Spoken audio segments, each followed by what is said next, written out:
Hi friends, எல்லாத்துக்கும் வணக்கம். என்னோடய சேனல் கொஞ்சம் சப்போர்ட் பண்ணுங்கள். இது சீப்ரா ப்ரீடிங் விட்டேன். ப்ரீடிங் நல்லா தான் சக்ஸஸ் ஆகிருக்கு. எக்கு நிறைய வச்சுருக்கு. ப்ரீடிங்கும் ஈஸி தான். வாங்க எக்கை காமிக்கிறேன். நல்லா பாருங்கள். உங்களுக்கு ஏரோ மார்க் பண்ணியிருக்கேன் பாருங்கள். அதில் குட்டி குட்டியாக தெரியும். நல்லா தெரியுதுங்களா? இதுதான் சீப்ரோட எக்கு. இங்கிட்டும் வச்சுருக்கு. இந்த சைடு காமிக்கிறேன் பாருங்கள். இதுலேயும் நிறைய வச்சுருக்கு. என்னால் அவ்வளோவா காட்ட முடியல, ரொம்ப பேரடிக்கி. 2 days தான். 2 days குட்டிங்கெல்லாம் பொறிஞ்சு வெளியே வந்துடும். அடுத்த வீடியோ அப்டேட் பண்ணுறேன். பேபிஸை பாருங்கள் எவ்வளோ இருக்குன்னு பாருங்கள்.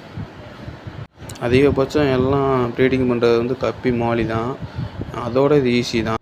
உங்களுக்கும் இதே மாதிரி ஆசை இருந்தால் சொல்லுங்கள். சீப்ரா ப்ரீடிங் அடுத்த வீடியோவில் எப்படி பண்ணணும்னு வீடியோ போடுறேன். கமெண்டில் சொல்லுங்கள்.